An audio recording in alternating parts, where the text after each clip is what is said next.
I'd say the best part about being home is, seeing my family again. Getting to spend time with my family, with everybody in the same place. Just being able to kind of get out of my usual scene and see everyone again from home. Definitely seeing my friends and family. I love just waking up at home and not having much to do. I'll make breakfast or coffee or whatever. My mom will usually be reading the newspaper and we'll just chat. I think those are simple times, but they're very precious to me.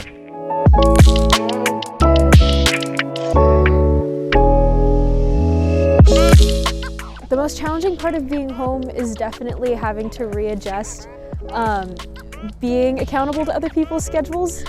I think getting used to being treated like a kid again, maybe. Being forced to sleep at 12. Also having the responsibilities of, I guess, a daughter again. I think I'll probably be cooking a little bit, cleaning the house, and worrying about some things I don't have to worry about here. Since when I'm going back, it's one of the few times I see my family. They kind of expect that I spend the entirety of my break with them. So I'm the youngest child in a very loud, kind of opinionated family. Whenever we're all together under the same roof, there's always conflict of some kind. Just being under parental jurisdiction is a bit, much. I feel like I don't navigate them enough. It's just the same fights that we usually have, so it's pretty relaxed that way.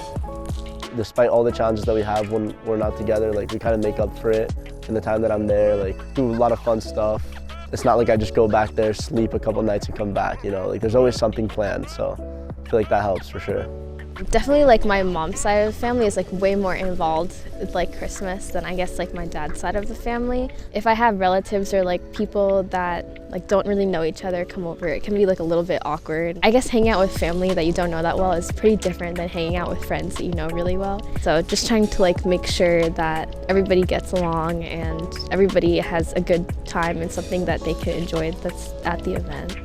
It's best to not try to shy away from anything, just to deal with everything as is by leaving too much tension there that can grow. Dealing with whatever issue comes up, but mostly with humility and with grace, just as God has shown to us, trying to really see the perspective that they're coming from whenever we do get into an argument or something.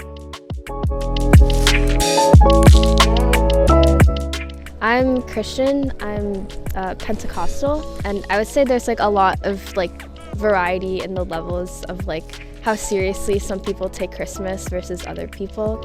Everybody's meanings of Christmas is valid, so it can be kind of awkward when you have people who don't celebrate Christmas the same way as you do that are at your house, but just incorporating them and showing them this is how we celebrate it, and being respectful to the way everybody celebrates Christmas is important. I don't know, I just trust that everything's gonna be fine. I don't worry much about the challenges, just make the most of it in the moment, but yeah. There can be this way when family conflict is happening and maybe Christmas doesn't seem quite as festive and merry as I always like. It's where is God in this? Where is Jesus? But I think that's almost sort of the point of Advent, right? Is about hiddenness, about things being uncovered. For me, it's been trusting God that He's at work even when I can't see Him, right? And that He does show up. God is just so gracious and so merciful to us. The least that we can do is show it for other people. We will have times that we argue, but ultimately showing God's love for one another, just as He has taught us, I think is the most important thing.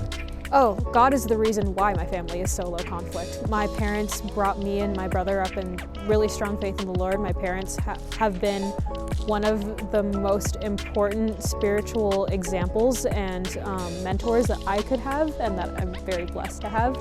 And so because of that, they interact with each other and interact with us in a way that is very God-honoring. And so it's something that was normal for me growing up, which I'm very grateful for, because now coming here and getting to talk to more people, it's not something that is normal in a lot of schemes. And so I've just gotten more and more grateful for it over the last couple of years that I've been out of the house. My family is fairly irreligious, I would say. So there's no one God or faith or doctrine that kind of governs how we deal with that. But where they're from, there's just a major cultural value of kind of loyalty to your family and respecting your elders. So whenever arguments do get out of hand, that's what kind of keeps the peace, I would say.